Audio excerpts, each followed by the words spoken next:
Hello all, and welcome to the AQA English Paris Anthology Lesson with Edge Essentials. This session we're going to be looking at the text, Neither Here Nor There, Travels in Europe. So, if you're new to this channel and you've just come across these videos, I just want to say a warm welcome. And I hope that all the content that comes onto this channel is beneficial to you in some way. So the materials you'd need for this short session is a pen, either some flashcards, paper or a notebook, and your A-level Paris Anthology. If you don't have that to hand or you'd prefer a digital copy, please just email us using the email written in the bio below. So let's start with the text itself. Neither Here Nor There, Travels in Europe. Bill Bryson humorously reflects on his travels in Europe, particularly Paris, offering insights as an outsider. His observations highlight cultural differences and city quirks through personal anecdotes and cultural critique. So that's just a brief summary of what the text is about. A few words that you're going to come across during this session. The first one is cacophonous. A harsh, jarring or unpleasant mix of sounds.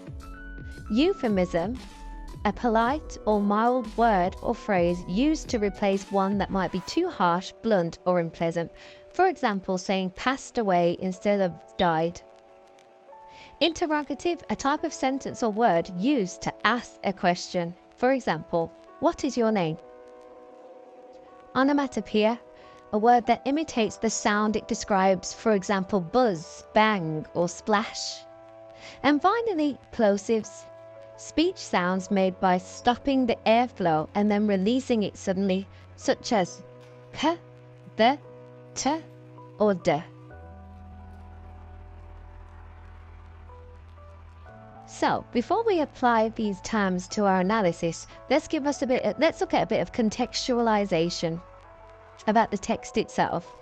So when it comes to writing a response, you need to show how much you know about the text itself. So showcasing your knowledge through contextualization is a great approach.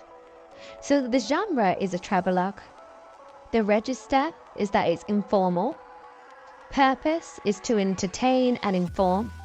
The audience that are going to receive this text are usually Bill Bryson's fans, or whether it be US or UK readers. The mode is written, and the subject is Bryson's experiences in Paris.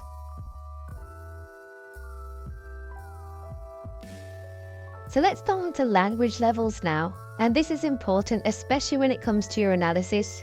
So there's loads of things that you can pick up on, but this is a short session, and what we really want to do is wean it down to probably 3 language levels and look at some examples. And this is where you can start to write notes, pause the video where necessary. So when we're talking about lexis and semantics, Bryson blends vivid description and humour in his portrayal of Paris. He uses the verb flying and the simile like flux to craft an extended metaphor, capturing the city's chaotic pace and elegance of its citizens, amplified by the hyperbolic thousands and thousands. His humour veers into melodrama with the world's most aggressive drivers, using a superlative and absurd imagery of restraint. He adds irreverent humour with euphemistic innuendo, describing a painting as one had her finger plugged into the other's fundament, balancing irreverence with wit. When looking at phonology, so phonologically speaking, Bryson uses sensory details, especially sound, to draw readers into the city. He includes onomatopoeia like buses swishing past, and humorously mimics the sounds that he hears, such as a series of aggrieved Gaelic honking noises. Main on. When at his most irritable, he uses harsh plosive sounds like using my bulk to block the door to convey his annoyance. These cacophonous sounds create a jarring effect for the reader. Finally, grammatically speaking, Bryson often writes long rambling sentences that feel like a mix of ranting and describing Paris.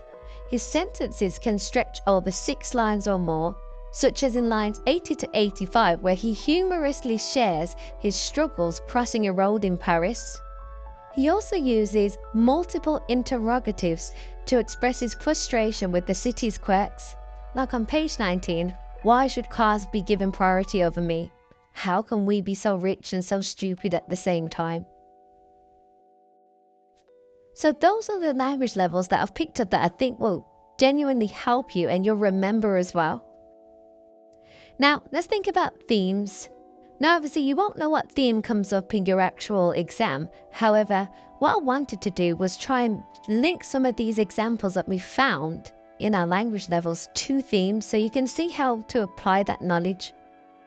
So, the 3 themes that I've found are cultural identity and stereotypes, tourism and travel, and personal experience and memoir. So thinking about cultural identity and stereotypes, the quote that links mostly to that theme is, "Why should cars be given priority over me? How can be rich and so stupid at the same time?" This highlights Bryson's humorous critique of Parisian priorities and societal norms, playing on stereotypes and cultural quirks. In regards to tourism and travel, where he says buses swishing past, this onomatopoeic description immerses the reader in the sensory experiences of Paris, capturing the essence of travel. And then finally, personal experience and memoir. One had a finger plugged into the other's fundament. This irreverent and personal observation showcases Bryson's unique perspective and his humorous recounting of memorable moments. So I really hope that has helped you to an extent, and feel free to go back and make some notes. Comment below if you need any additional help, but please feel free to go into Amazon and purchase the Remembered Places booklet, the revision guide with tasks that's available from Edusentials. So you can search Edusentials on Amazon or click the link in the bio. But thank you so much for taking the time out to watch this video, and I will see you in the next. Just to let you know, I'll be going through every text in the Paris Anthology and many more A-level texts. Bye!